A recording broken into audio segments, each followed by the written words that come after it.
everyone. Welcome to Cracked with Siobhan Harris. Today, in episode 12, I'm joined by Megan McElfresh. She's a third-generation stained glass artist and the wizard behind the curtain, aka the executive director of the Stained Glass Association of America. Building a community and connecting people within this niche glass world is something I'm passionate about and a huge reason for starting this podcast. In Megan, I found a kindred spirit in those efforts, amongst others. From her vantage point, she sees us all, from the part-time hobbyist to the major studios. By the way, did you know that all those huge studios need the small makers to keep this industry alive? It's true, and she's going to explain to us why. The SGAA also has a very cool history of protecting the stained glass industry here in the States, and I think this falls into the category of things we really should know, so Megan is here to enlighten us on that too. She's also an advocate for safety in the studio. I bet something she says today is something that you didn't think of doing or you didn't realize you needed, and it could change your life. For real, it did mine. I thought I was being pretty careful, and turns out that there were some easy but major improvements I needed to make in the studio to protect myself better. Besides being a walking Encyclopedia Britannica, Megan is also funny, sweet, and someone I'm now proud to call my friend. Keep listening and you'll see why. Join me as I crack it all wide open. Hi, Megan. Hi. How are you today? I'm fantastic. Are you now? You have a cup of coffee in your hand, which always helps. I do, always. Always. Do you drink coffee all day? I do. Do you drink enough water? Probably not. I have something of a reputation for the coffee that I drink, and I'm one of those freaks of nature that can have like several pots of coffee a day. No. And like finish a pot of coffee and immediately go to sleep. Like I can brew a fresh pot of coffee at like 6:30 at night to get me through bedtime, and then like go to bed at 9:30 after finishing coffee. That's some serious training. You had to train to get to where you are. Yeah. She's just nodding. Yeah. I have a cutoff at 3 p.m. Okay. If I drink coffee past 3, I'm in trouble. I no longer drink Red Bull. Oh, wow. Okay. Every day. Oh my goodness. You need just a good old nap, don't you, Megan? I feel like that was the worst part of finding out I was pregnant, was finding out that I would not be able to continue drinking caffeine at my preferred consumption levels. What did you have, withdrawals, like headaches and stuff? Or did you just cut down to like 1 pot a day? Or I cut down to like 1 cup a day. 1 cup a day. Oh my goodness. And then as soon as that baby came out, you sat up in the hospital bed and you said, "Give me a cup of coffee. I know it's my second, but that's okay." Yeah, some people are like, "Bring me cake. I've delivered a baby." And I was like, a carafe of coffee. Cat. Do you want cream and sugar with that? No, I don't water down my caffeine. No. Just bring it all. No, mine was, "Bring me a mimosa, please." A big one. It was the morning, so, you know. Okay, Megan, you are the executive director of the SGAA. You also have a management role for the SGQ. Obviously, that is how we got connected. But before we jump into all of that, I really want to talk to you about who you are behind all of this, because you are also a stained glass artist. You are the owner and operator of McElf Glassworks. You're also a third-generation glass artist, and you're a mom. Your mother and your grandmother are both stained glass artists, correct? They are. My grandmother took a class at a community college, loved it, came home like that night and taught my mom everything she'd learned in class that day. And then my mom would sit there. I think they made hundreds of Christmas ornaments their very first year. They just like couldn't stop cutting glass. They tried every other creative outlet on the planet, but when they tried glass, that was it for them. My mother started Bluebird Stained Glass Studio in Stafford, Virginia, when I was very little, when we moved up to Virginia. And it's now in Falmouth, Virginia. She's still there. It has a new owner now, but she's still there almost every day. And so, so glass was like, it was stained glass or economics for me. Like those were the two possible career options. That's my next question is, who's your daddy? Yeah. Oh, I'm really, really proud of my father. He's a genetic scientist. He and 3 other incredibly brilliant humans were the team that developed forensic DNA identification for criminal forensics. So we have them to thank for rape kits. We have them to thank for the fighting the backlog, for all of the work that happens to make sure that when our military goes overseas, we have DNA on file so that we do not get any more unknown soldiers. My father has identified all possible samples from the Tomb of the Unknown Soldier. So some of those tombs are now empty because we don't have unknown soldiers anymore. And I'm just incredibly proud to have him as a dad and for all of the work that he's done for, really it's science, but it's women's rights and it's women's issues. And so I have a very close relationship with that field and with those scientists and all of the incredible work that they're always doing. Your dad's a really big deal. He's a really big deal. He's a really big deal. And I thank him. He's probably why I handle stress remotely well at all, because it's a job that, rape kits shouldn't exist. Mm-hmm. And it's a job I wish didn't exist, but it does. And I'm glad he's tackling it, but it's a very stressful job. Yeah. So I feel like I learned coping skills from watching him work. Yeah. Yeah. Well, it's definitely useful with what you're doing now because you're doing a lot. You're like my little Energizer bunny rabbit that you just keep going. You have 2 kids. You have a 7-year-old boy and you have a 5-year-old girl, correct? I do. It seems sometimes like they were 6 because he's about to turn 8. So they were 6 and 3 when the pandemic started. But now they're suddenly overnight 7 and 5. Yeah. Yeah. I have a daughter who's 6 years old. And I asked her the other day if she could remember what it was like before we wore masks. And she said no. Yes. She can't remember what it was like. My daughter cannot, the 5-year-old. She cannot. Like she just, we've always worn masks. We've always been, it takes her a minute to warm up around strangers not because of stranger danger, but because, we might accidentally breathe the wrong air. And, but Liam can remember pre-COVID and he wants it back. Well, let me think. So wait, how old was he when it started? Did you say? He was 6.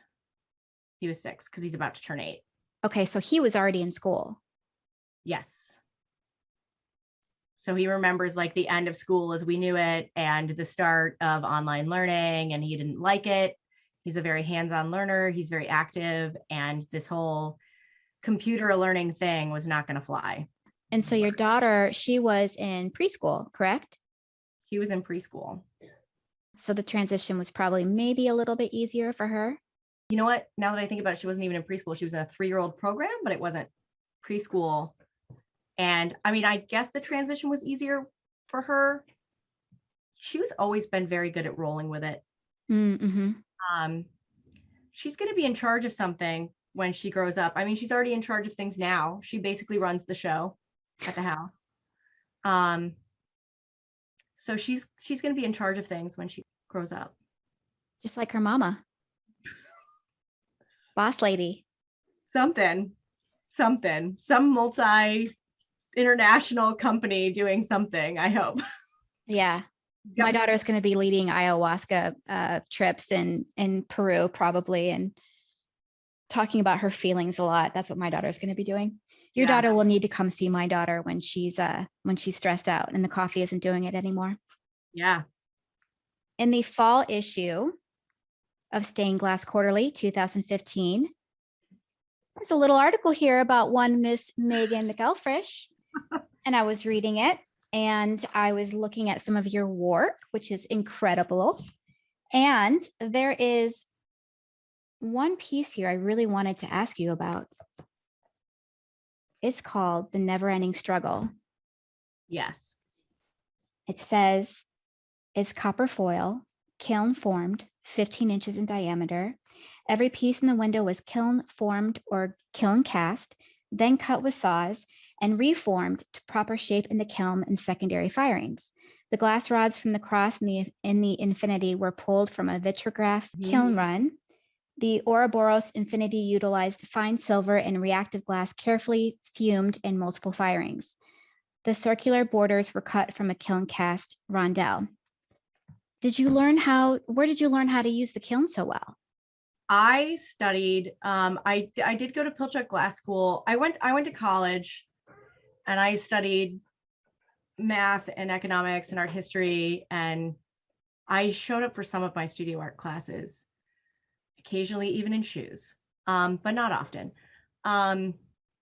I spent the summers trying to get into Pilchuck Glass School. If I wasn't there, I was at Vitrum Studio in Beltsville, Maryland, which now Judy and Kevin are doing ebooks, which are really wonderful, but they closed the studio so they could do more of their own personal work and spend more time with their families. I think, as we all know, running they had a full retail space, like it was a Bullseye Resource Center, almost before Bullseye Resource Centers were a thing, and they were there 6 days a week and and teaching and selling supplies and helping their customers make projects. And it was brilliant. But they didn't have a lot of time for their own work. And they are both, they're enormously talented artists in their own right, definitely huge mentors for me. And I just want to breathe your air. Can I sweep your floors? And they were like, yeah, sure. And I would work at the forensics lab where I got my first job out of college. I would work there Monday through Thursday, 40 hours a week. And then I would drive 70 miles each way to get up to Beltsville, Maryland on Friday, Saturday, and Sunday to be at Vitrum Studio every single weekend that I possibly could. And I just absorbed everything I could possibly absorb. Well, this is one of those pieces I'm looking at it where it's like, is this even stained glass? You know what I mean? Because the detail is so incredible. The snake, how did you get the little speckles like that? It's fine silver mesh. It is. Okay. It's funny you say, is it even stained glass? Because that's such an interesting question that I get in talks, on tours, and all of the work that I do. Because what other art form, right? Like when you go to a museum and you're looking at a painting or something, you don't say, oh, what a lovely painted canvas. Oh, what fantastic wrought stone. You just say like, oh my gosh, what an incredible sculpture. What a great painting, or whatever it is. And in the stained glass world, because the term is so technical, I'm constantly getting, well, is it stained glass or is it art glass or is it a lead light? And like all of those terms, I think get very confusing for people. Who do you call when you need to fix the leaded windows in your house? You call a stained glass company. Who do you call when you want stained glass in a church? You call a stained glass company. Who do you call when you want sandblasted glass? You call a stained glass company. Like you can't change the term now, but stained glass basically encompasses anything made with art glass that is, put in a frame that's architectural, anything in your home, anything in a sacred space, anything in a civic building, anything hanging in your window that's made out of that material. So just because I happened to put mine through the kiln a dozen times before I cold worked it, they used to call it too, like when kiln forming was becoming a big thing. There's a story about Klaus Moyer, and you had hot glass, right? You had glass blowing and it was hot glass. And you had cold glass, which was stained glass, cold working, anything you did while the glass was cold and flat on your table. And then kiln forming came along, this fused glass came along, and people went, oh, this is great. It's like warm glass. And he got really upset by that. He was like, it's not warm, it's kiln formed. He thought warm glass just sounded like, it just didn't sound professional, right? And I think we go through the same thing and with stained glass, with it, the terms trip us up. We spend a lot of time worrying about, is it craft? Is it art? Is it stained glass? Is it, what is it? It's stained glass. It's all stained glass. You call the same people come help you design with you. It's the same studio. It's all stained glass. I've never thought about it like that before. I don't know whether that was in the job description or not, to sit around being philosophical about terminology. I mean, I'm going to be laying in bed tonight staring at the ceiling thinking about it because I'd never thought about it that way before, but you're completely right.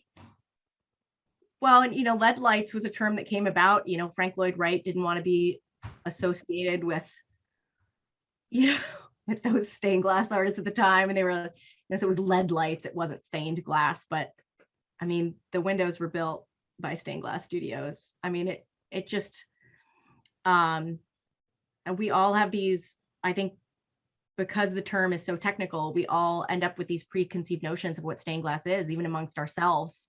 Yeah. And we're all drooling over the same materials, and we're all just loving the same materials. So it's all, it is stained glass, like that. The Ouroboros piece is actually probably the only piece I have intentionally kept, and it is very proudly hanging up in the living room of my house, and it is stained glass. Mm-hmm. But I think it also was, also at the time, people didn't feel like you could blend kiln forming and stained glass. That wasn't something that could be done. Now everybody accepts that it's something that can be done, because Judson Studios has built this, massive window in Leawood, Kansas, and it's a stained glass window, and it's also 100% kiln formed. So the mold has been broken now officially, and everybody respects the work of Judson Studios, so that's not in question. But at the time in 2015, when I showed up to an SGAA conference with that panel, it felt very like I was breaking some unspoken rule that I'd heard about, or, whatever, to have built it that way. Was it well received? It was exciting, actually. It was, and I connected with mentors, I think, because of it, and who are still very dear friends. So I think, yeah, rules are made to be broken, right? Yeah. Did you sell a lot of your work? I did a lot of commission work. Okay. So I did work when I got a job. I didn't do work for the sake of doing work. My studio was largely residential, public art. If they could pay for the materials, I'd build them the window, but I didn't just make things because I wanted to make things per se. So that also made the Ouroboros piece fairly unique, Mm-hmm. because it didn't already have a home when I made it. Do you have a project you're most proud of?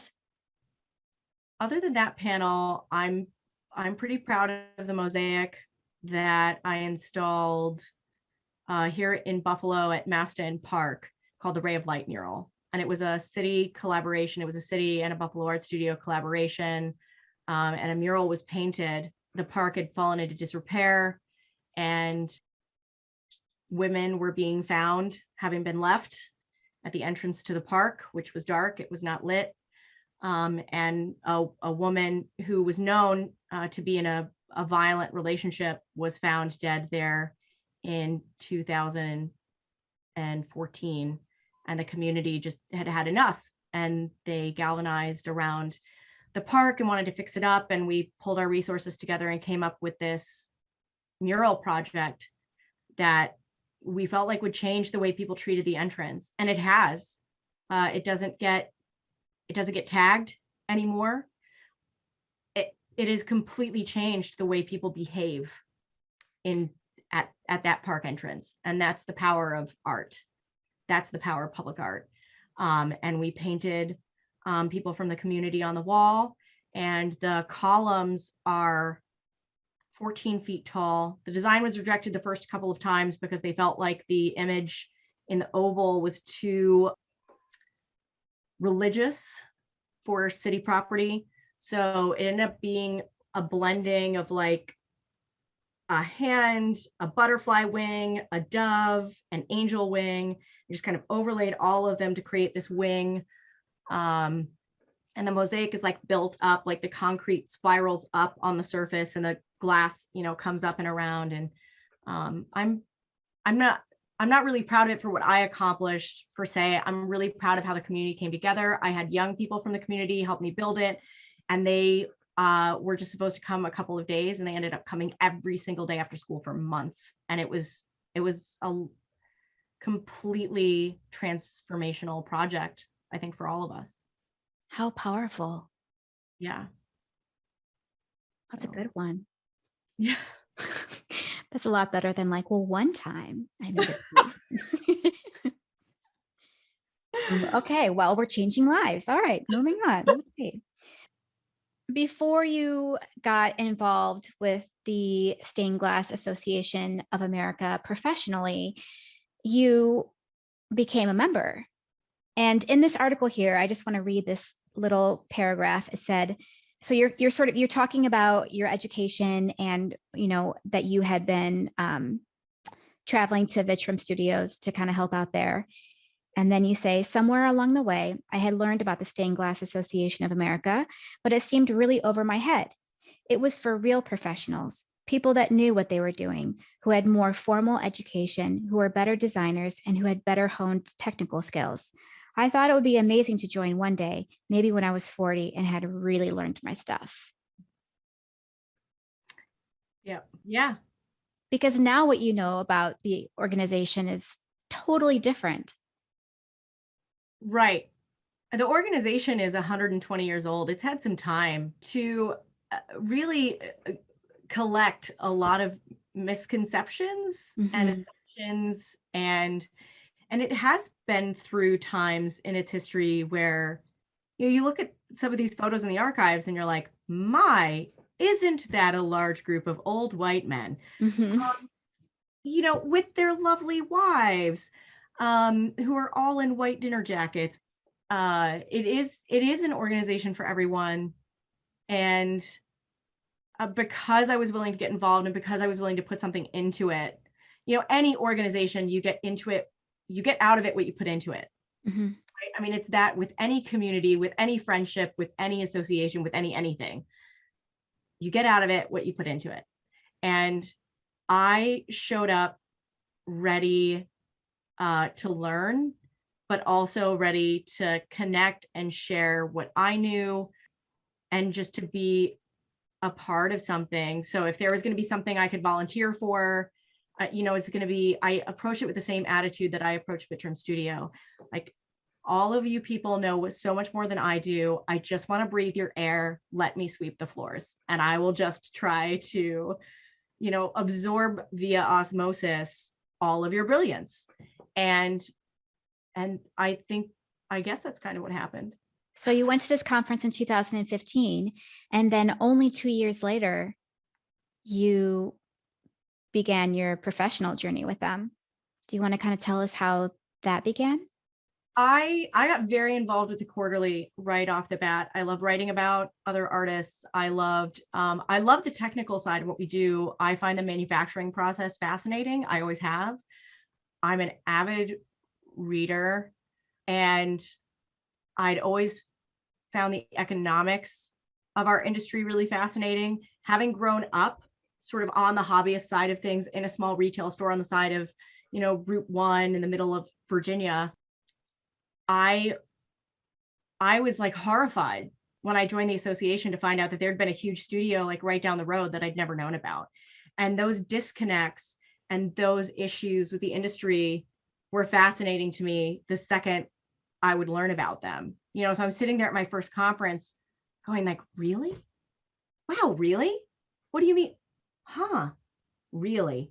and it just, to me, it was like this really, really curious, interesting economics playground. It was so interesting. And I just wanted to know more and I wanted to dig into it. So I got really involved with the quarterly, writing about manufacturing, writing about other artists. In 2016, when the Moss study was released in Oregon, and they started picking on small glass manufacturers out there, I went, wait a minute, that's not how this works. And I showed up, like I volunteered to show up to a meeting, and I'd read the 700-page Mouse report. And, people are like, I'm sorry, you've done what?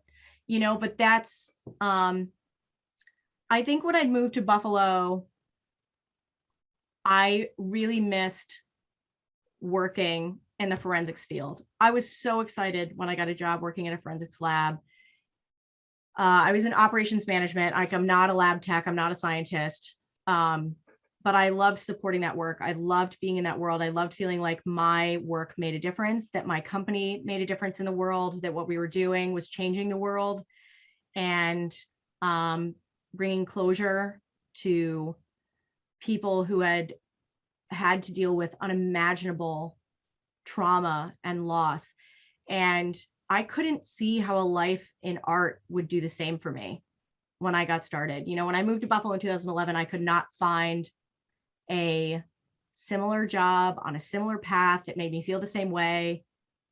And I started my professional glass studio, but I was really bothered because I didn't know how to make those worlds like mesh. The desire that I had to serve and make a difference, and but also to create. And I think part of the reason there was a disconnect for me is because we all get hammered if we go to school for this at all. If we've ever taken an art class, we get that, but what does it mean? But what does it mean? What is your art saying? And I remember saying at one point as a young high schooler, like, isn't it enough that it's beautiful? And getting really shot down for that, that no, your art has to say something. And that's fine. Like, if your art could say something, fantastic. But I get to walk into these great spaces every day and take a deep breath. Is surrounded by gorgeous glass, and it makes me feel better about the insanity that is life. Like, adulting is terrible. You signed us up for this. And responsibility is awful. And adulting is terrible. And, for 5 minutes, you can walk into a great space and be surrounded by transformational light that was created by the hands of so many amazing artists. First, it was, rolled out in a factory, or it was hand blown in Europe or here in America. And then it was carefully cut and it was painted, or it was kiln formed, or it was whatever. And now it's installed in this building, and you walk in and you enjoy it, and you're part of that process now. And I have had no issue putting down my tools to make it more possible for other people to do their work. I love advocating for our industry. I love that I can bring awareness to our industry. And I don't regret setting down my tools for a second. Well, advocating is a huge part of what the SGAA does, even from its inception. Now, I know that the SGQ started in 1906. Is that the same year that the association started? No, the association officially became an entity in 1903, but these studios had been working together for at least a decade before that. They'd come together as an industry to lobby Congress to put in place tariffs, because in the late 1800s and in those first few years in the 1900s, it was cheaper to import a window from Europe than it was to have it made by American craftsmen. We paid American craftsmen almost 3 times as much as they were paying them in Europe. So even with the shipping costs and the delays and everything else, it was cheaper to import your windows from Europe. And then you added the additional, the other additional desires and burdens that already face the industry to get off the ground. A country being built by all these different immigrant groups who wanted a piece of home. So if you were building a Polish Catholic church, you wanted Polish windows. If you were building a French church, you wanted French windows. If you were building a German church, you wanted German windows. So there was already a drive to bring over windows from home. And if cost was an issue, that was just adding to the problem. And the American stained glass industry was trying very hard to get off the ground, to be a thriving entity here. Very talented people were coming over from Germany and England and France, and were fully capable of making windows in those styles here, but we couldn't compete from a pricing standpoint. And we were successful in 1903 in getting tariffs on stained glass through Congress. And through that process, those gentlemen, those studios realized that, this wouldn't be sort of the last time they needed to be a cohesive industry. And so they decided to make it official, and they formed the SGAA. So that's how they began. There was 26 studios, American studios, that came together in order to make this happen with these tariffs. And things are rolling along. And then we get to World War II, and they get involved again. Basically, anytime lead production, lead use, lead access becomes an issue, which in times of war, it becomes an issue to use lead for anything other than the war effort. So we got involved then, and that was really confusing compared to the other times, because we had to fight both on a national as well as on a regional level, because you had national war offices and regional war offices that were set up, and you had to get permission from all of them to continue using lead for anything other than war manufacturing. And then in the 90s, again, lead use became an issue for more domestic reasons. We were trying to get it out of lead paints. We were getting it out of plumbing. You're just trying to get it away from all kind of family contact and make everything about our houses safer, which we should do for sure. But stained glass doesn't work without lead. Mm-hmm. And you don't filter your drinking water over a stained glass panel before you drink it, and you don't you don't eat off of stained glass. So we had to band together again as an industry, as an association. We had every single studio submit lead tests, and took our data to Congress and fought Congress to keep lead for the industry, and we were successful. So obviously, yes. Yeah, being advocates for the industry is something that the SGAA is very well known for, but it's only a tiny part of what the association does. It's broken up into 4 programs. There's the SGQ, which is the Stained Glass Quarterly. There's the conference, there's the source book, and then there's the members. And I want to kind of talk a little bit about all of these programs, starting with the SGQ. So the Stained Glass Quarterly was started in 1906, right? Right. It was first called the Bulletin, and it was this means of, it's pre-email newsletters. So it was the Bulletin, it's the means of communication between members, between conferences. And it has evolved. It has been, so we are one of the oldest continuously published magazines in the United States, which is just cool, right? Like that's just cool. And we're collected by major libraries all over the world. And we are the only written archive of the stained glass industry in America. So the story of stained glass in America is written in the pages of the quarterly. It's really cool to like go next to the office next door and like pick up an issue from 1914 and be like, wow, this is what was going on in 1914. I mean, it's the wet dream of glass nerds, really. to just, like go through the papers in the quarterly archives. It's amazing. It really is. And I think a lot of people that are familiar with it have a very like nostalgic feeling about it, because a lot of us that, our early exposure to stained glass is this like old magazine, Yeah, well, and you go into like studios and people have had them like pile up since the 70s or the 60s or something like that. It's very cool. And it's had different editors over time. It's been managed consistently by volunteers all the way through. It's always been written by the artists, by the industry themselves. So if you're involved in the association, you're writing for the quarterly at some point. It is very, very much a reflection of who takes the time to make sure our story is written in the pages. So that has been the one constant.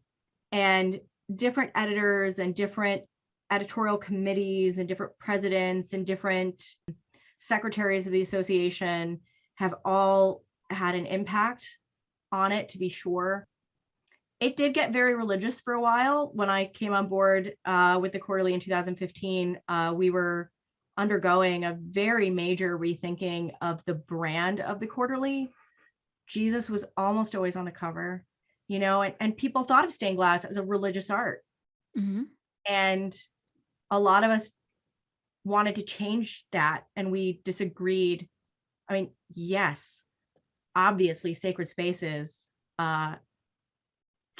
were the impetus for this industry. They keep the industry going in a big way. You cannot, that's not a small thing for sure. But at the same time, when you look at what's happening with public art and what's happening with, emerging artists today and things like that, there's so much more to it to that. And everybody already knows that Jesus was good in stained glass. Like, we don't need to hammer that home. Like, we don't need, so it was really important to us to change how we thought about the cover and change how we thought about the pages, and just it's a visual form, and we knew we could use the quarterly to visually get people to see stained glass differently. So I want people to get the quarterly, and I want them to look at that cover with stained glass in big letters on the masthead there, and look down at that picture and go, how is that stained glass? Mm-hmm. A few issues ago, we had Wayne Kane on the cover, and he's doing these, flame working every petal of his pieces, and then putting it down on the glass, and then, letting all the glass together. And you got the cover, and there was this flame worked flower coming out of a lead seam. And you're like, what? That's perfect. That's exactly what I want to happen when people get, the cover. How is that stained glass? Well, it is. It's, just like we were talking about earlier with, is it fused or is it stained glass? Yes. Yes. It is. Yes. You do a lot of artist features in there, and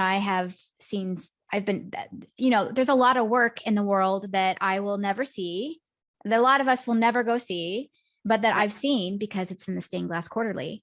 I love what's happening with young artists. I mean, like, it's so cool to get on Instagram and, be following like 2,000, people on Instagram. They're all making stained glass. I hope that I get to meet even half of them in my lifetime, but but I won't get to do that. So even with that aspect of it and that delivery method, that's great. But you think about, if I wanted to go see the oldest stained glass window in the world, I've got to go to Europe and go see it. Mm-hmm. It's never coming to me. They're never going to uninstall those windows and bring them to me. Architecture is the inescapable environment of what we do. And you can't pick up a church and move it across the country just so someone can, go see those stained glass windows. So the quarterly has always been, in a way, our traveling museum. It's our exposure to work we will never get to see. And growing up in a place that didn't have a lot of great stained glass, that was an invaluable resource to me. And with that also, not being able to go to Europe, but also here in the US, like there's so many big studios that Right. A lot of them are not on Instagram. So if you didn't know, you wouldn't know. Right. I know you walk into some of these third and fourth generation studios, still don't have websites. They don't need websites, like they're just, and yeah, if you didn't know they were there, you just wouldn't know they were there. Yeah. So it's an incredible way to preserve our history, the quarterly, but also to drive the inspiration among us. I know that I'll get the quarterly and I'll see somebody's work in the quarterly. And I just think like, wow, that's awesome. And it doesn't matter that I will never build a window that's installed in a sacred space myself. I'm blown away. I'm inspired. I'm motivated. It's just so cool to think that that's happening. And I never would have sought out big studios. I never would have sought out mentors if I didn't know they were out there because I was getting the quarterly. Also in the quarterly, there's almost always a safety tidbit in every single issue. And I know that safety education, safe practices within the studio is very important to you, correct? It is really important to me. And I've worked through 2 pregnancies in my studio, and I've got little kids to protect. So certainly the safety of stained glass was always really important to me. But even, I was doing it in college. I did some big windows in college for professors and the dean of the university, that helped pay my way to get another hit back at Pilchuck. I just needed to try to get back to Pilchuck, right? Make more money to get to Pilchuck. And I was doing it in the garage of this house.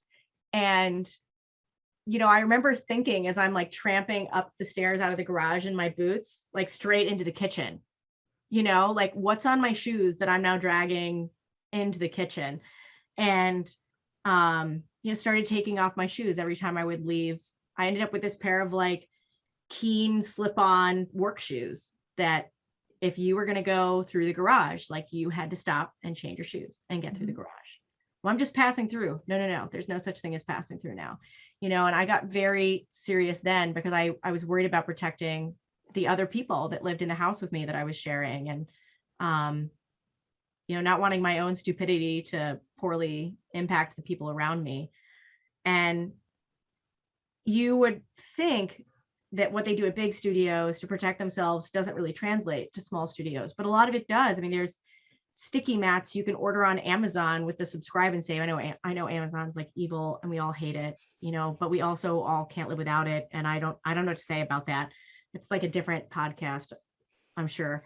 But you get these sticky mats so that if you're walking between, one space and another, it'll pick up the stuff off your shoes. And at the end of the day, you peel off the top layer and toss it in the trash and move on to the next one. Learning how to recycle my lead properly is something that, because I'm in this network of other SGAA members and I'd connected with them at conference, and I now had cell phone numbers and emails and all these other things. I could, how do I do this? How do I recycle my lead properly? How do I, put a filter under my sink? What should I do for that? Building a soak tank for the first big piece I ever ended up taking apart, which was not something I was ever interested in. And we all end up with a friend that has a broken stained glass window, right? And they're like, you can just fix this for me. And half the time, that's how we all end up doing our first restoration project, is because we feel bad saying no to a friend. So building my first soak tank, lead testing, doing my blood tests every year. There were so many things that I could now ask for advice and, get resources for, connecting with other members and learning about. And so I try to include that every single time as much as possible, something. Friends, I'm going to interrupt this interview real quick right here to tell you about an at-home lead test I took. After this chat with Megan, I thought, do I really need to drive the 45 minutes to my doctor's office to give blood, which I hate doing, or is there a more convenient way? I was also thinking of all the years I didn't have medical insurance and how if I was doing glass then, I probably also wouldn't have gone because I wouldn't have been able to afford it. So I started Googling and I came across a company called Osimex. They have a self-test which can be done in the comfort of the home and it gives results in minutes. It's a urine test and it tells the user the level of contamination of lead in their system based on a color strip chart provided on the box.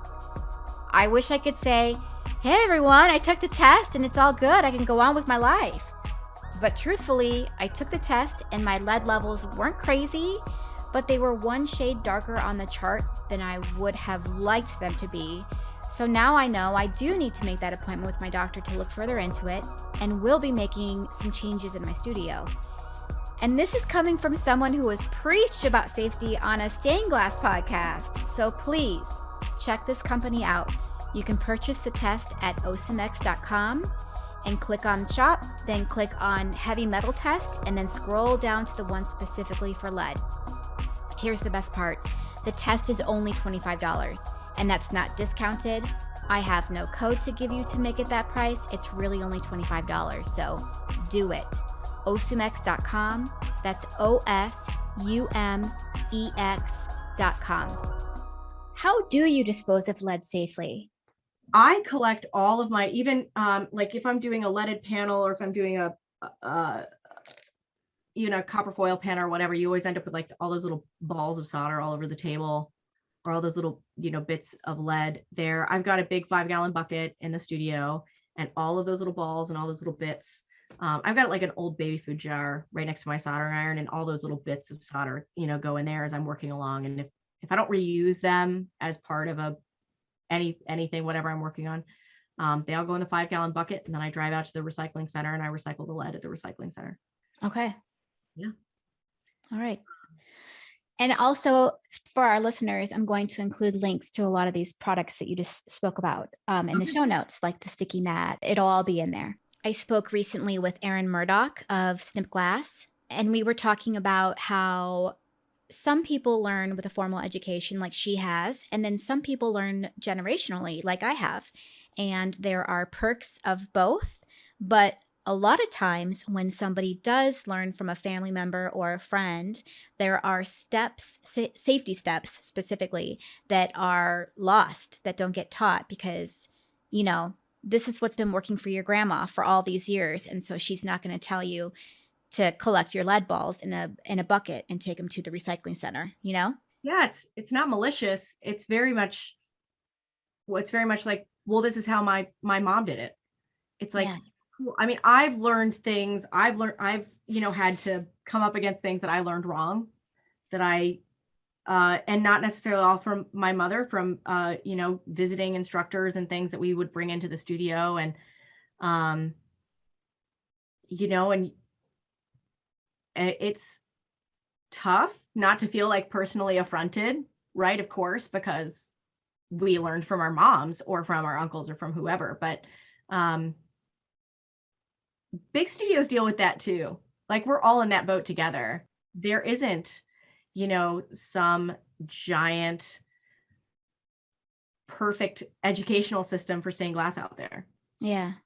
We're all learning as we go. And that's part of why community is so important for all of us, because we learn from each other and we find out things from each other. Mm-hmm. And that exposure to each other is how we hear about things like, lead testing on day one. If you ever have employees, they should get a lead test on day one. Not 6 months in, not 9 months in. Lead test on day one. That way you've got a baseline. Mm-hmm. So that because that person could be living in an old building with lead paint or exposed through a concrete, there could be something else happening in their lives that's exposing them to toxins. And if you've got a lead test on day one, you're protected, so there's like growing things like, and that's not super, that's like a simple, easy thing that you can do as you grow. And I would never have known that if I wasn't connected to the community and learning from the community. I'd have just like hired somebody and been like, yeah, no, come in and work. And, but and I would have made them change their shoes and put on, I call them the mechanics onesies. I love my like coveralls. I wear my coveralls in the studio when I'm doing lead work, and you know, changing your clothes and having shop clothes versus street clothes goes a long way. But when I learned like lead testing on day one, it was like, oh, that's brilliant. And, and it makes you feel better as a small business. You feel like you're protecting yourself and your hard work and everything you've built. There's so many things like that I can point to that I never would have learned if I was not a part of this community. Did you have to take any of that information back to your mom after you learned in a more formal setting? Listen to this. Sometimes things get fun. Yeah, I know there are times we have to go back. I mean, it's simple things. I remember working in the studio as a young person, and there were like water bottles on the table, and it was like, oh, it's fine, they're closed. It's not fine. It's not fine. And I still, I'll still walk in, and now I walk in and she's like, oh, like they do, like everybody starts looking around to see if they're like, and I'm like, oh my gosh. Like, I'm like the safety gremlin, I guess, at her studio now. I feel bad, but I also don't feel bad because I'm like, that's right, I'm keeping you safe. Yeah. Yeah. Are there any other little things that you look for besides the water bottles? And tell us why water bottles aren't okay, even if they're closed. I'm not a fan of drinks or food in the studio setting at all.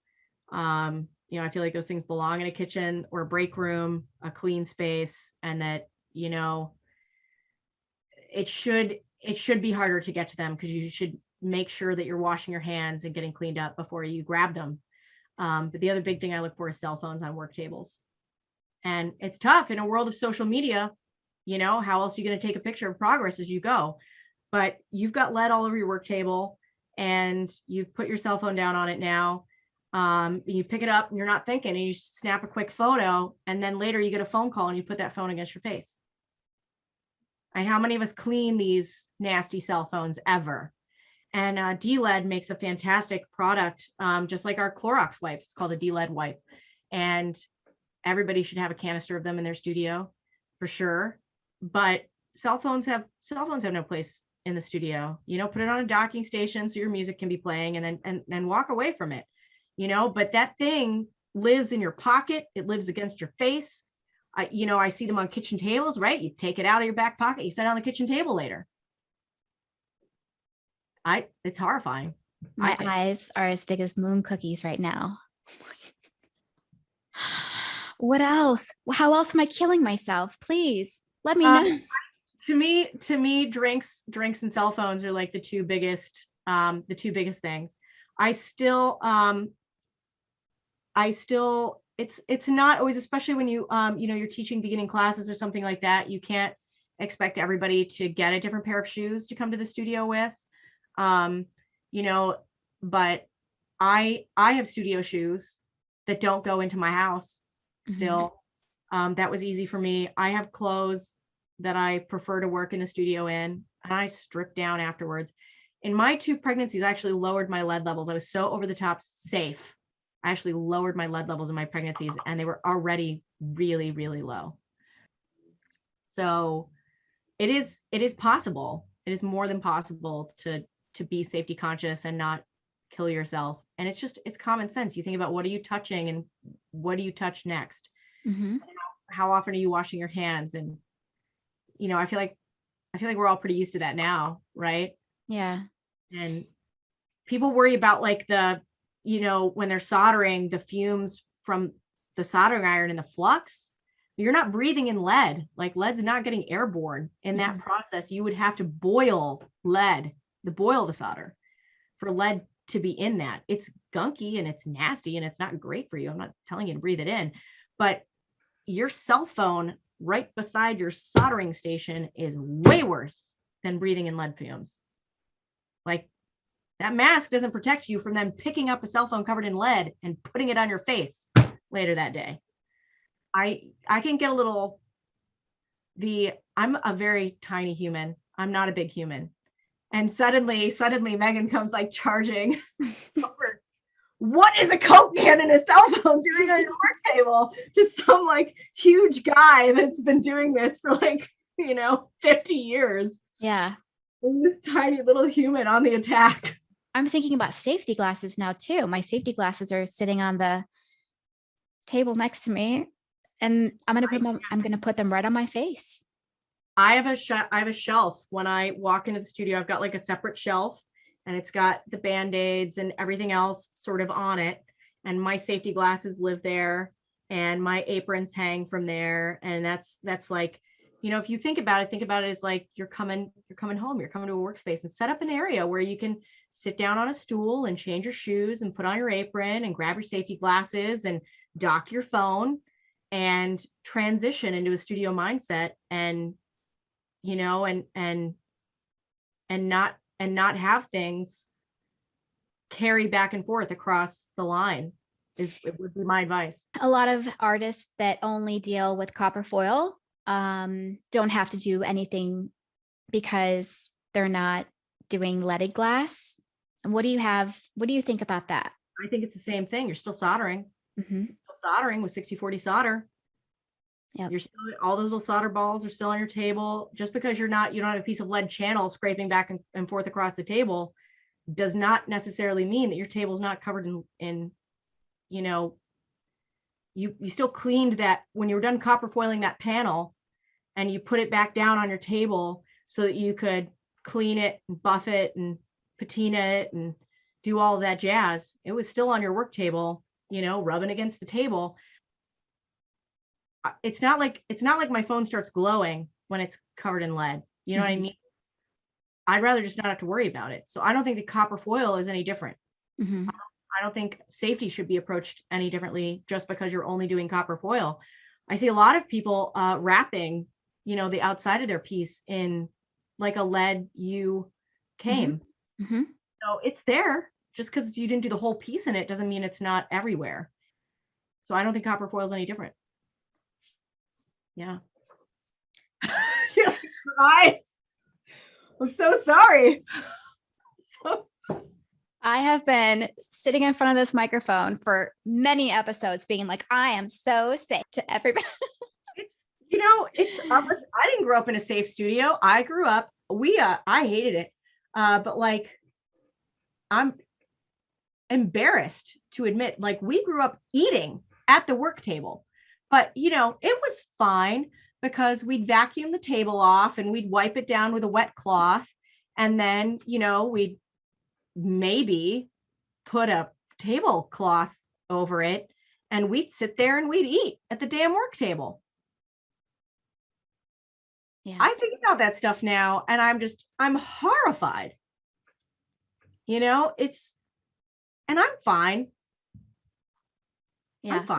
Yeah. But just because we've gotten away with it for decades doesn't mean we get to keep, once you can't unknow that, right? Yeah. And just because we've done it one way and we've been fine, it just takes one little thing for it to suddenly not be fine. So, now that we're aware of it, we shouldn't beat ourselves up though, because we didn't know. We should. And I'm going to buy a giant case of de-lead wipes. I knew that I have their soap, but I didn't know they made wipes. They make wipes. You can use them on the glasses, on the phones, on your hands if you're like on the go or whatever. I mean, it's a good product. Okay. All right. Thank you for that. Whew. You touched on this a little bit before, but I want to go back to talking about how there's such a disconnect in the industry, because this is a big thing that I'm seeing. And we spoke about it a little bit too. I think part of the reason there is such a disconnect, I have a couple theories. One of it is because people think of stained glass as like this like ecclesiastical, like it has to be in a sacred space. They think of stained glass, they think of church windows, and then new stained glass artists come into the scene and they're making like cute little panels, and they think everybody before them is making church work and they don't have anything to learn from them. And then I feel like the those people are looking at what new people coming into the industry are making, and but they also don't see any value in what is being made by noobs. I don't think you're wrong with those misconceptions. Okay. And again, and this is something that only gets fixed through more conversations, through more connections, through, growing the community, getting involved in the community. I was so excited to learn when I was getting to know these guys running these big successful architectural studios. We were all reminiscing one evening over the Christmas ornaments that started us, and how we'd all started on the kitchen table at one point making Christmas ornaments. Jim Piercy, who is our recording secretary and who is running, he does I love his work. He was a biology teacher, and he took a stained glass class and was just hooked. And now he's running this huge architectural studio in Orlando, Florida. But he started with tchotchkes on the kitchen table. And when I first started, Al Priest of Salem Stained Glass was my second vice president. And unfortunately, he passed very suddenly just a few weeks after I became executive director. And I had this amazing conversation with him. He was a firefighter. He suffered a major injury. So he was looking for something to do, as he went through this major life transition, and he found stained glass. And because of his injury and everything that happened, he was like, I didn't know what to do. The kids needed like Christmas gifts for their teachers. And I sat down at the kitchen table and started making tchotchkes. And suddenly tchotchkes became panels, and suddenly panels became windows, and suddenly it was a partnership, and it was a studio, and there were guys and scaffolding, and but it all started on that kitchen table with tchotchkes. Mm-hmm. And so I don't think, now that I know them, I don't think that it is that these big studios look down their noses at all of us that started with tchotchkes. We all started with tchotchkes. Like, we all had to make our first panel. Mm-hmm. We all live in horror of having to go back and inspect our first ever panels. Like, we all, right? We all go through the same process to get to where we are. I mean, I think sometimes it's indicative of, just a disconnect in general that we're all going through right now. It's, it feels like in this day and age, there's no such thing as a generation gap anymore. They're generation chasms, mm-hmm. And this whole like Instagram thing, I'm like on the cusp of that age range, and I have a hard time wrapping my head around it. It's unreal, mm-hmm. And it is tough, because I think the Stained Glass Association sounds like a bunch of people that are only doing it professionally. And you think, well, I'm not going to fit in that group. But, we all want the industry to survive, and we can't do it without all of us. The industry is very much a pyramid, mm-hmm. Just like most industries. And these big studios building these huge windows, they order very specific materials for very specific projects. And those materials alone could not possibly sustain the entire industry. And so when you look at the materials that are used at the, at the craft level, if you want to call it that, and that's part of the problem too. We're back in this terminology sort of ring of hell here.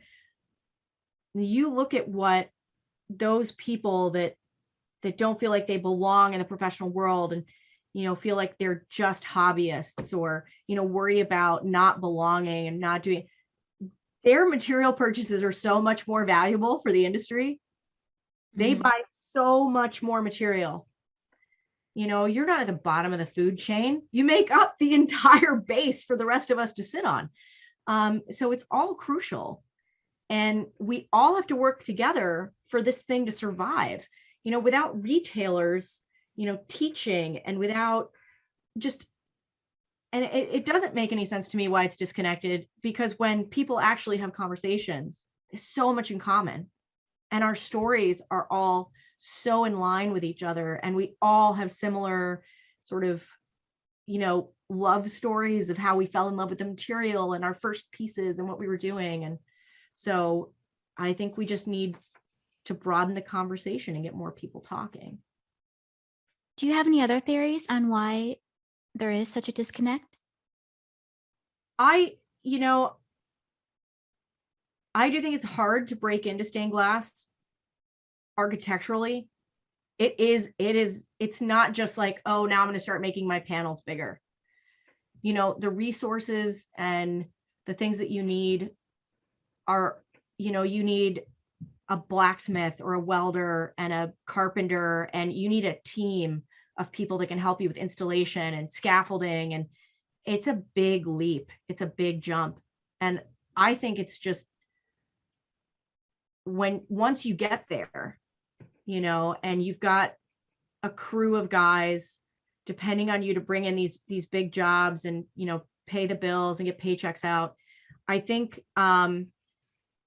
it's hard to stay connected with the other people in your city, in your region, in your area that are also doing stained glass. The big architectural studios are basically construction crews, and they are on construction schedules, and they're traveling, and they're not scrolling through social media, connecting with all of us. I think it's technical. I don't think it is intentional. I don't think it's certainly not malicious. It's just this weird reality of where we all are, and it physically being in different places. And more those studios are ordering directly from manufacturers because they have to. And so they're not going into retailers and wholesalers anymore. So you're not going to run into them at your local Sunshine Glassworks, while you're there to pick up another roll of solder. Like they ordered a truck of lead and solder that was delivered to the bay doors at the studio. So it's literally just being in different places and at different times, I think. What can we all do individually to help close that gap? I think we can, I had this crazy concept just before the COVID shutdown, of course, right? And it was when I was traveling, everywhere I was going, when I was going to travel, I was going to try to have like a happy hour. So if I was in Minneapolis, St. Paul, I was going to like pick a bar, tell everybody where I was and when I was going to be there, and just be like, all stained glass people, come out on this night and let's all just say hello. Because it's amazing to me how we just don't talk to each other when we're all in the same neck of the woods. And I did it here in Buffalo. I was in Buffalo for 4 years before I found another stained glass artist here. And finally learned about Sister Kelly, who was only 8 miles down the road from me, while in Portland, Oregon. Like I met Sister Kelly in Portland, Oregon, and then we flew home and like drove 8 miles apart from each other. It's, we have to build local communities and support each other locally, as well as supporting each other nationally, and those local groups, maybe there's 45 of us here in Buffalo, but only 2 of us are going to go to a conference, whether it's my conference or, anybody's conference, and then they're going to bring back that knowledge to the group. If we're well connected locally, then we can take advantage of whoever among us is going and traveling or going and seeing something, or, maybe those 45 people in Buffalo, New York are not all subscribing to the Stained Glass Quarterly, but they should be if they're listening. And, and so you share those resources because you're having that conversation, and I'm not asking to like form chapters and like have a local president of a glass guild, get together one Friday night every other month and just chat about glass with whoever is in your neck of the woods, and invite those big studios, ask those big studios if they'd host you, like, and if you guys could all come out and take a tour. like we've got to talk to each other more, and we have to recognize that we're all in this together. And the only way to do that is to talk more. Mm-hmm. And you have like a directory, right? Isn't part of one of the programs? Look at my notes here. It's the, oh geez. Where is it? We have the SGQ, we have the conference, we have the source book. A membership directory does in fact exist. Okay, so if people are members, that's a good way to sort of connect with other glass artists in their area. Yeah, and we'd be happy to help with that as well. Like if somebody was like, oh man, I really wish that, we had, I knew who else was in Arizona, and, like, yeah, reach out, and like, we will help connect you with anybody else we've got in your region that's, that we know of for sure. I love stuff like that. And I tell, we've been trying to get out there more. Like, when Yakagani had their open house and fall sale, we're going to drive down for that. I do the same thing for any of my manufacturers, the same thing for our big wholesalers. It's easier for us to travel to our members than it is for all of our members to come to us. So we've been trying to hit the road more and just do everything we can. There's enough coffee to get me across the country in a Honda. Like, we'll get there. and it's fun. It's fun to geek out, on a Friday night with other glass nerds. Is there an email address you can share with me that would be a good contact for people that do want to connect? info@stainglass.org. The in-person traveling is a big part of your job, right? I've seen you take a couple trips recently. You did go to the Yakagani big sale. You did like a kiln work presentation. I know it feels, I have moments of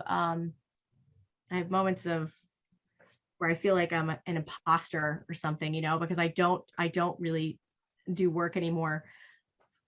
But I've still got all my stuff. So it was like, yeah, I'll show up with a vitrograph kiln. Like, that'll be fun. Yeah. Before that, okay, let's talk about the conferences. So the conference last year was canceled because of COVID, but we're doing it again this year. Yeah, we've had two. So the 2020 conference was supposed to be in Philadelphia. That was canceled because we were not able to postpone it due to scheduling conflicts. And then the conference the next year was supposed to be in Salt Lake City. We have postponed that by quite a few years. Like, it's now that's like we had to move that out. We try to do our conferences East Coast, Midwest, West Coast, and move back and forth and move around the country so that theoretically we're offsetting the travel burden for everybody on a rotation. They're in a different city every time. And we choose our cities either because we have a host studio there that can host workshops and classes, or because coming up this next one in Toledo, Pilkington is basically our host.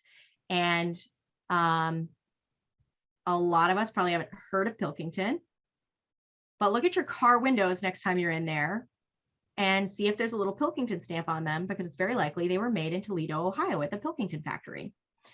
And Pilkington specializes in industrial glass. They're the 5th largest glass manufacturer in the world, and they make architectural as well as windows in transportation.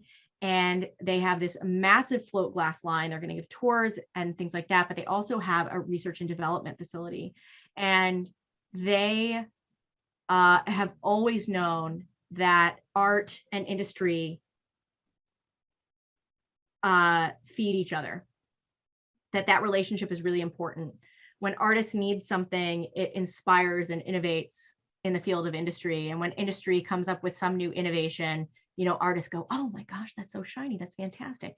Think about, dichroic glass was developed by NASA, to collect light in outer space so that they could take better pictures, and then artists came along, right? Yeah. And, who doesn't love dichroic glass?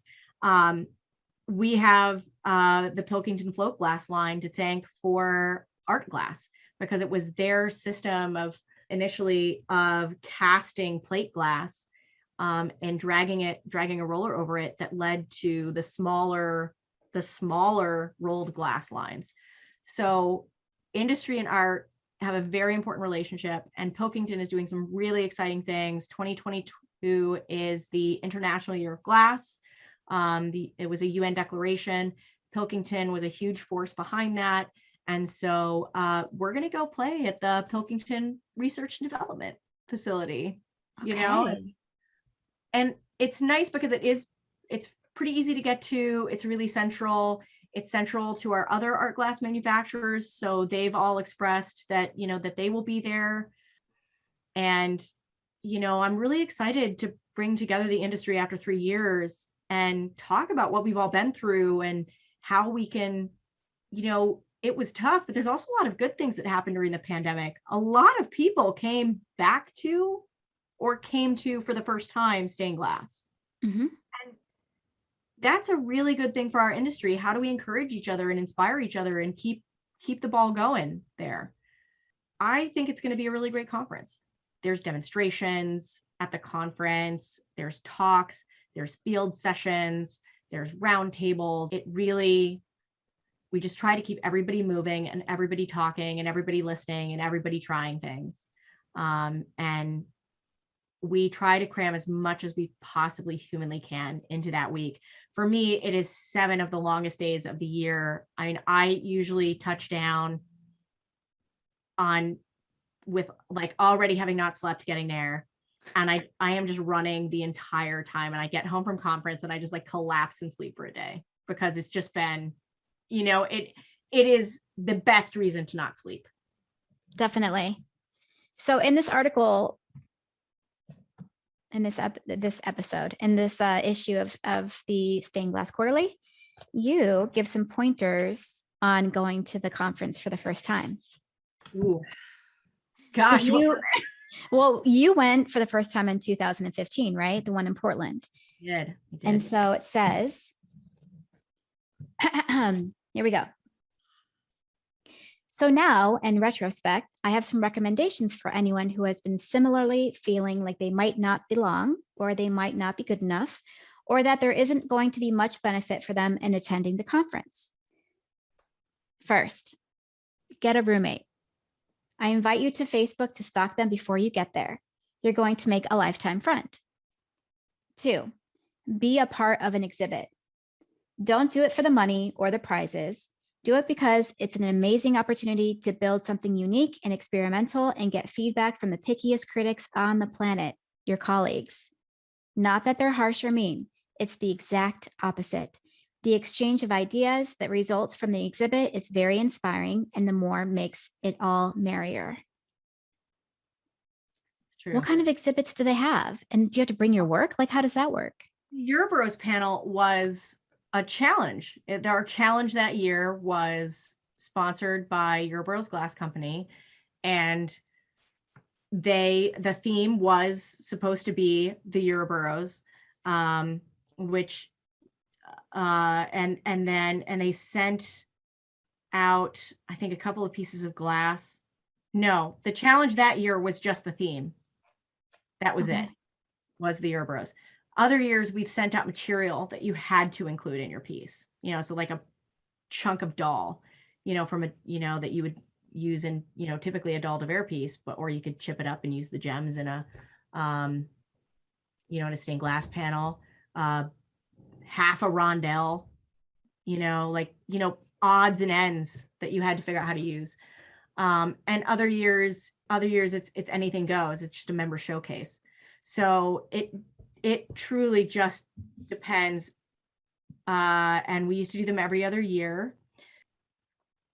And then at the conference, they're juried. We'll do prizes and things like that. And oftentimes your colleagues will want to buy your piece. We have this amazing member based out of New York City. And she's like, it's like having breakfast with my friends, because I've collected all this work from my friends that I've met at conferences over the years, and they're all hanging in my breakfast nook. And I sit down every morning and have breakfast with my friends. Oh, Isn't that the coolest thing? yes. Right? So it's kind of a very neat opportunity to collect work amongst your colleagues. Sister Kelly has a piece I covet by Jim Piercy. I always go to her studio and I'm like, that piece is so nice. And she's like, "Get off it." What's the plan for this year? I'll let you know. Oh, okay. I'll let To you know. be announced. Okay. Your next which The one do I roommate want thing is to big too. Yeah. Oh, the No, go roommate. ahead. I roomed with Josie Geiger my first year, and we are lifelong friends. I've gone and stayed at her house now, and I visited her.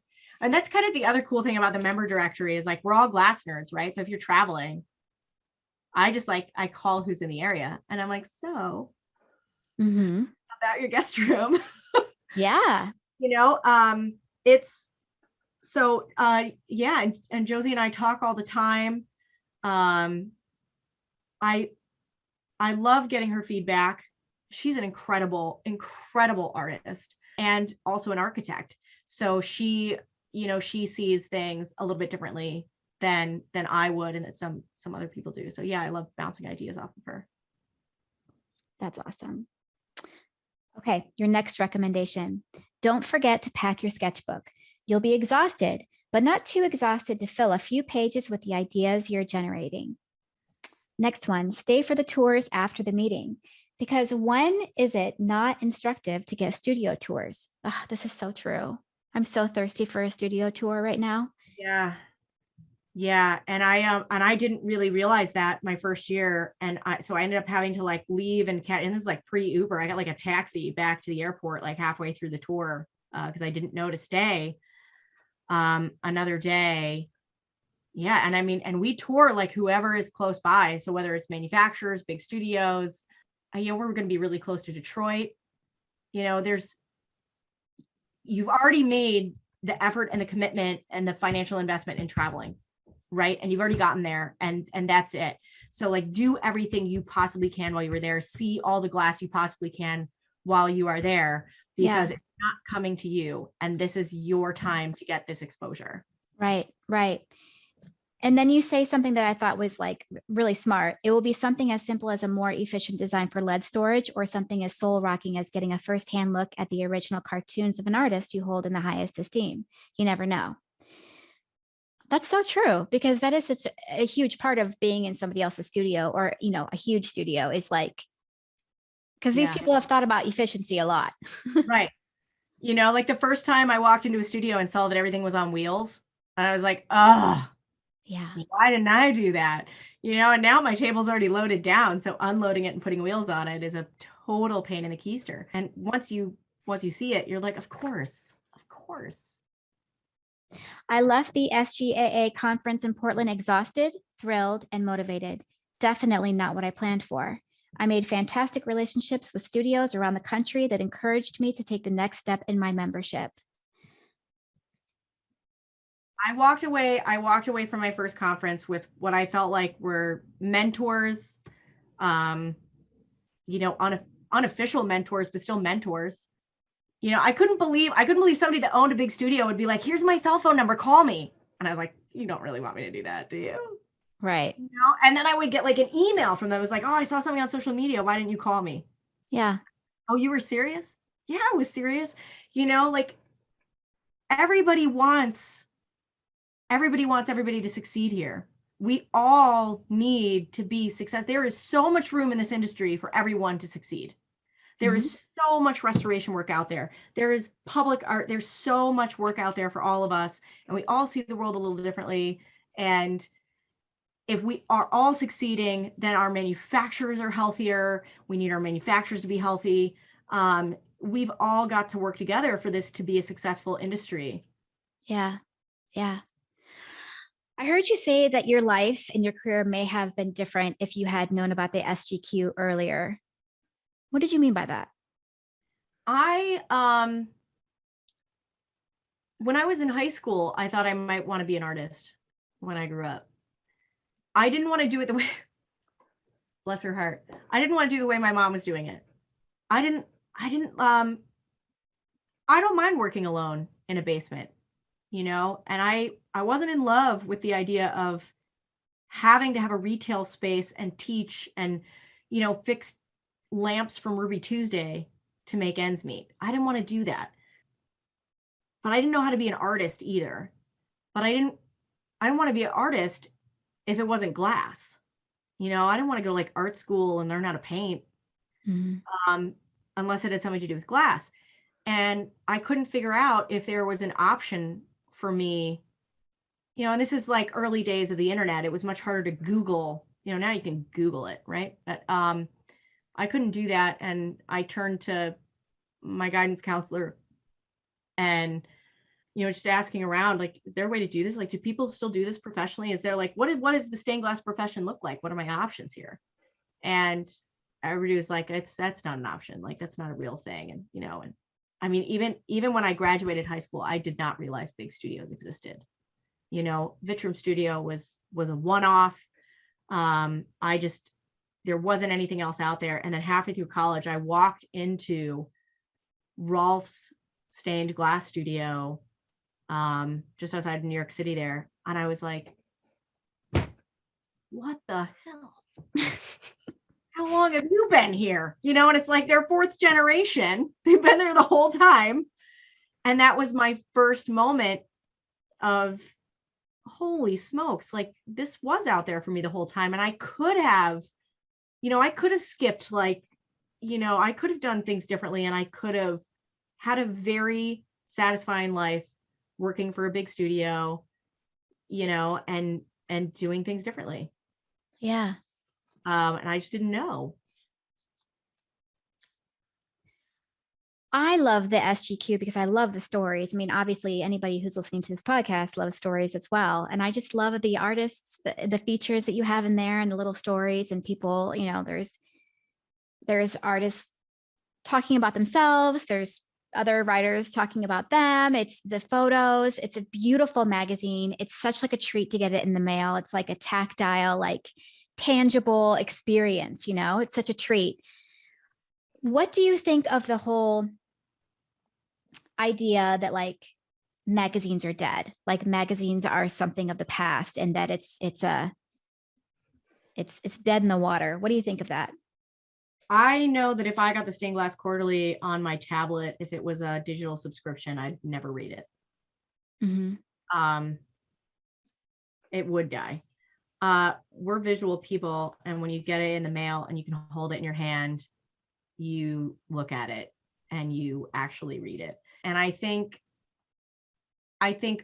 a lot of magazines won't make it in this day and age. I don't think it is the industry it was, but our magazine is not just a magazine. It's our history, it's our voice, it's our future. Nobody else is going to take the time to make note of our journey, of our industry, of our stories, of our work, but us. So the quarterly to me is so much more than a magazine. And I think our readers feel the same way. I hope our readers feel the same way. I think that's why they keep subscribing to it. I think that's why people sign up to be members, because they want to be a part of it. Megan, you've done so much with the company in the short period of time that you've been with them. You've only been the executive director for 4 years. But what I want to know is, what are your goals for the next 4 years, the next 5, 10 years? What do you want to see happen with the Stained Glass Association of America?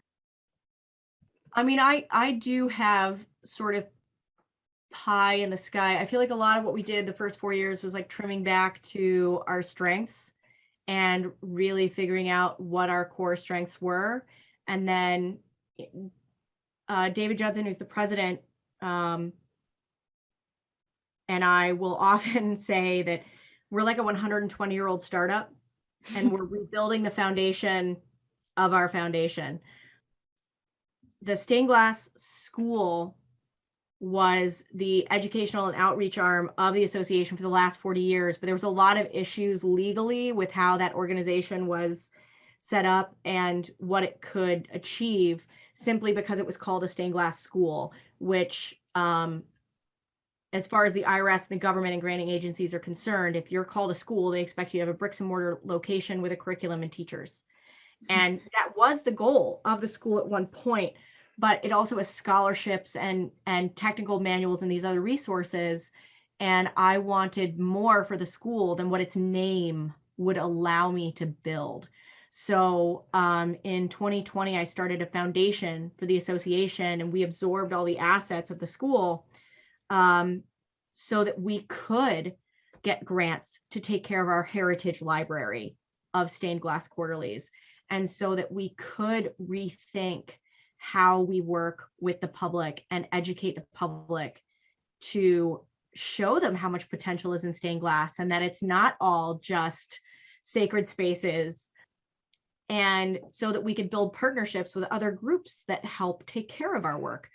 So I'm very excited about the foundation. I'm very excited about building its capacity over the next 4 and 5 years.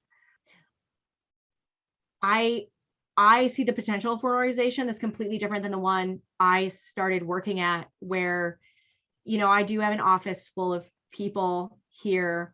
And, we are going out in the world and advocating and building and encouraging, sort of on the front edge of things, instead of just recording things after they've happened. And I would like to see us, fund emerging artists and put an official mentorship program back in place in the world. And it's hard. I could work here for the rest of my life and never get bored. I mean, there's a lot of work to do that could completely change every facet of our industry. And that's really exciting. And then I want to collect a bunch of data about how it's all going and rip it apart in a spreadsheet on a Friday night, with a glass of something amber. It's so cool to get to work in the hub in the middle of it, and I just get the coolest view of the whole industry from where I sit. Mm-hmm. I want everybody doing stained glass to know that we exist, to know that we're their people, to know that they can get involved if they want to. If anybody is listening, even if they've never been to a conference, if they want to get involved with conference committee, send us an email. If you have a great story for the quarterly, send us an email, get involved. I just want everybody to know that we are their nerds. We are their people. Mm-hmm. Yeah. And you're there for everybody. You're there for the hobbyist as well as the restoration experts. In a single day, we will get a phone call from, some of the biggest religious spaces in the country, asking for feedback on an RFP and asking us to get on RFP. And an hour later, I will get a phone call from a teacher in her basement. She's got a student and she just can't convince him to put another, cut line in there. And that piece is just not cuttable. And, and talk to him. And I will, damn it. I'm in it for all of us, for the whole, and show up with your vitrograph kiln. Okay. And then drive to University of Notre Dame and look at, the biggest collection of French windows in the country. Yes, we're there. It just, we literally mean it. We are here for everybody. Yeah. Yeah. And again, I want to stress to everybody that the magazine is so beautiful. It is so good. And for people that are interested in signing up and becoming a member, they can do it on the website, right? They can do it on the website. They can give us a call and we'll talk them through it. Anything. If they'd rather talk to us first, we love talking to people. And how much is it to be a member? $65 a year, and that includes the subscription to the magazine. That's nothing. It's nothing, but it's everything to us. That money goes so far in supporting our mission, and it means the world to us. So I ask everybody on the podcast the same kind of couple questions at the end of the interview. The first question I always ask is, who are your favorite artists? I've been reading through the pandemic. I was reading a book by Lawrence Lee, who's a British stained glass artist from decades past. And he would wax on philosophically about the appreciation of stained glass and what it meant. And he talks about the science of light and why we biologically love glass. There's a reason for that. And so right now I feel like Lawrence Lee is my secret soulmate and one of my favorite artists because of how he writes about stained glass and because of how he shares his work and his appreciation for the material. So it's about his work, but it's also about his writing about the work. And I always ask everybody what their goals are, what their 5 to 10 year goals are. And you told me what your goals are for the SGAA, but what about you? Because you said earlier that you're happy to put your tools down to support everybody else, but what about you? Like, I want to see you make stuff again. I will plunk out a few pieces here and there. Okay. I'm sure. We do have all of my tools and equipment and all the stained glass, the stained glass school had a big Denver kiln. They're hooked up here at Trinity. We basically are in the process of building sort of a fledgling community studio here in the basement. And that's kind of personal. That wasn't something we wanted to do when we were thinking about starting a foundation. But in this day and age, with what we've all just been through, there's a shared, people like, people are crazy right now. And yeah, there's this shared national exhaustion and this shared national grief. And no matter how you feel about everything we've gone through, we all are recovering. And this is the time, as they say, when art goes to work and helps heal a nation. And I see the work that our people get to do at every level, whether you are turning out tchotchkes and you feel like that's all you do and that's all you ever want to do, whether you're making small panels, whether you're making residential windows or fixing residential windows, or whether you're some huge studio making public art, it is satisfying and it is healing and it is meditative. And for too long, stained glass has only been accessible if you were wealthy enough to have access to it. Mm-hmm. And I would love to see my tools and equipment support something more than that. And being in an urban center like Buffalo, New York, I don't know what it looks like yet, but I'm very much sort of keeping my curiosity and my hope as open as possible to trying to figure out a way to get a wider variety of hands on the studio down there. Yeah. And helping get more people the resources and the knowledge they need to express themselves in glass. Mm-hmm. I would like to see that happen. But I've got real tools and equipment in the basement, and I think it could be something more than just a vague concept for us. I think we can actually put some hands on some tools and see some magic happen. And that's what happened when I worked on the Mosaic project, in a very like tip of the iceberg kind of way. Young people that would have been doing something else in the afternoon suddenly found themselves holding glass cutters and mosaic nippers and walking away with calluses on their hands and open blisters after the first couple of days. And when they stood back at the end of those few months and looked up at that mosaic, I mean, it had changed their lives. And I think as an organization, we've got the power to do that on a larger scale. And I don't have the answers, but I'm very good at Googling. And I have a stack of books beside the couch to get through, and I will figure it out. Okay, final question. Okay. Who would you like to nominate to be on the podcast? Well, I think I should throw Josie Geiger under the bus. I think Josie Geiger would be a fascinating. Oh, you're a roommate, right? Yeah, she's got a great studio space and a very distinctive style, and has really carved out a unique journey for herself in glass. And I look up to her in every way, like personally, professionally, artistically. Huge inspiration for me. So I think Josie Geiger would be great. Well, Josie, if you're listening, I hope you don't think being nominated to be on my podcast is the equivalent of being underneath a bus, but we will connect.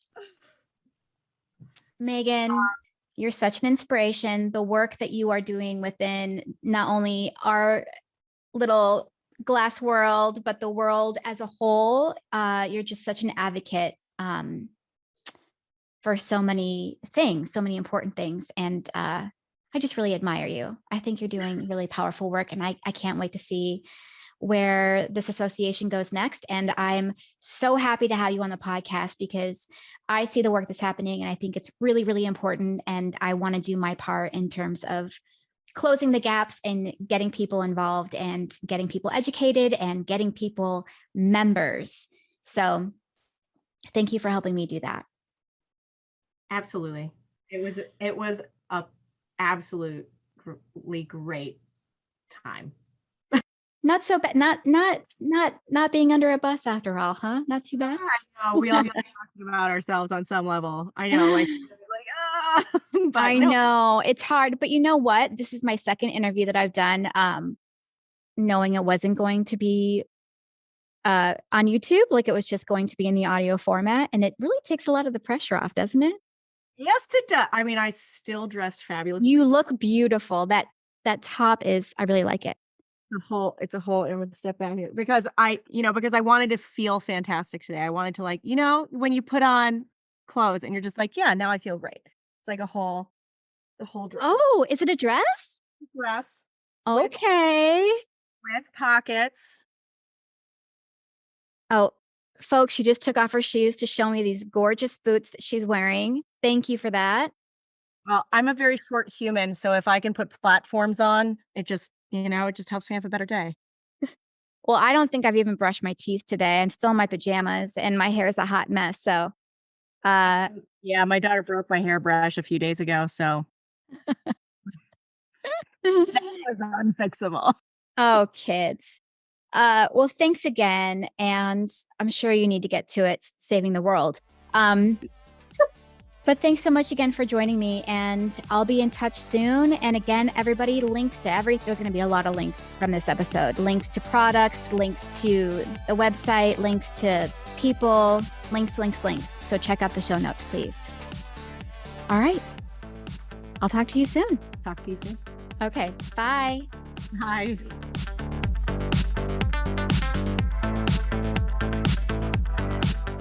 To learn more about the Stained Glass Association of America or to become a member, please check out their website, stainedglass.org, or send any questions you might have to info@stainedglass.org. You can also follow them on Instagram. It's at SGAA_HQ. Thank you for listening today. And if you want to help support the podcast, say thank you for the content that's being brought to you in Cracked, or help get those YouTube videos back online, please consider becoming a patron through the Patreon page. There are different tiers of donation, and even just $5 from you can really help. It adds up. Once I get some people over there, there will be bonuses and perks for being a patron, like Cracked merch and some other fun things I'm working on putting together for you. Next week is Aaron and Jared, two lovely gentlemen who together are behind Cellar Door Trades. It's the first time I've gotten to interview a couple, and I just couldn't wait because I think it's so fascinating when couples work together. I can neither confirm nor deny I forced them to participate in a Cracked dating game. I can't. Stay tuned for that. Till next time.